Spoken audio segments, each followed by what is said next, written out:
Naging mas maaliwalas pa ngayon ang Pasig River Esplanade, lalo na para sa mga maliliit na negosyante. Sa harap kasi ng pagbuhay sa ilog ay ang pagsisikap ng pamahalaan na mabigyan sila ng mas maayos at ligtas na pwesto. Ito'y sa pangunguna na rin ni First Lady Liza Marcos.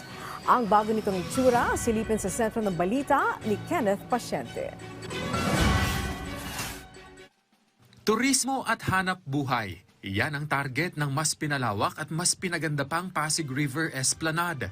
Bilang bahagi ng Pasig River Bigyang Buhay Muli program ng pamahalaan, pinangunahan ni First Lady Liza Araneta Marcos ang pamamahagi ng mga bagong vendor kiosk sa mga nagmamay-ari ng maliliit na negosyo. Hakbang ito ng gobyerno para gawing culture at tourism hub ang 25 kilometrong esplanade. Sa naturang seremonya, formal na ipinagkaloob sa mga vendor sa pangunguna ng unang ginang ang 47 kiosk at 18 chamber na may 22 negosyo na magbibigay ng bagong oportunidad na kumita ang mga micro, small at medium enterprises o MSMEs.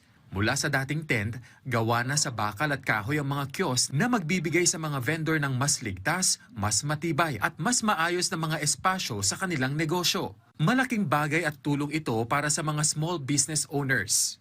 Ang ganda ng nilaki at ginanda ng Pasig River Esplanade. Masaya kami na nabigyan kami ng pag-asa na katulad namin, mga small business, nagkaroon kami ng pagkakataon din na kumita.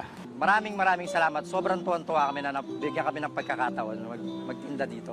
Nagpapasalamat po ko sa ating pamahalaan dahil na ganito ang naging proyekto nila. Nabigyan kami ng pagkakataon na maliliit na negosyante na magtinda na at least kahit papaano kumita.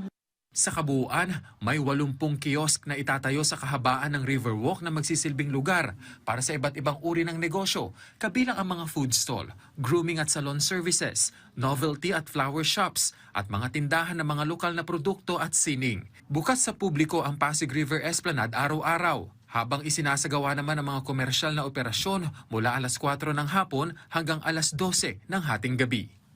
Kenneth Pasyente, para sa Pambansang TV, sa Bagong Pilipinas.